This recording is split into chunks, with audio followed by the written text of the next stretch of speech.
حطيت رجلي في الازاز بتاع بيتروسبورج. اليوم ده كانت الاداره كلها قاعده في بيتروسبورج، والناس بتحبني جدا وانا بحبهم، ما عملتش ربع مشكله.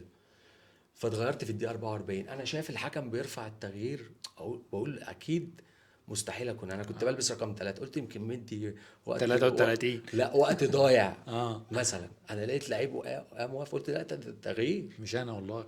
ببص حاجه عماله تقول لي اطلع ولا ما اطلعش، اعمل مشكله. طب ده فاضل دقيقه، يعني اصلا ما فيش. انا بقول لك الدقيقه 44، اه انت لو عايز تغيرني غيرني ما بين الشوطين.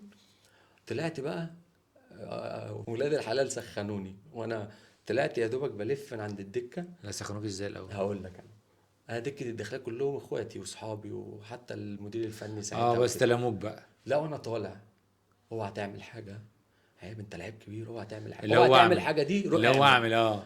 انا طلعت، انا شايف ابويا واقف قدام، مستحيل اعمل حاجه، فطلعت غلي كله في ايه، حطيت رجلي في الازاز بتاع بتروسبورت.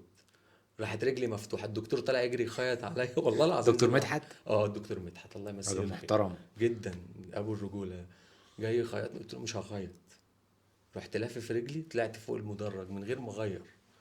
الماتش يا دوبك الربع ساعه عدت بتاعت الاستراحه، نزلنا اكلنا 3 الماتش ده. والماتش ده احنا نكسبه، مش عايزين حاجه، خلاص هيبقى فاضل لنا ماتشين نكسبه ونصعد. خدت كام غرزه بقى؟ اخدت 3 خفاف كده. التلاتة خفاف مع التلات جوان. ايوه الله ينور عليك، كل جون بخرص. المهم حصل اللي حصل، ورئيس النادي تواصل معايا بعدها المحترم باشمهندس جمال فوزي، ده ابو الاحترام ده لواء.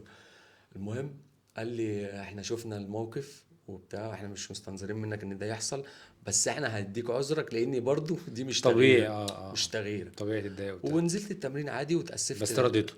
طبعا. اه طبعا كتر. لا، وانا ما وجهتلوش لوم على فكره، اه يعني انا ده كان حاجه متضايق جوايا، من جواك وبتاع، متضايق جدا طلعتنيش وبتحصل. بدري ومش عارف ايه. وبتحصل بس اللي هو يا ريته بدري، ده متاخر خالص، ده الدقيقه 44.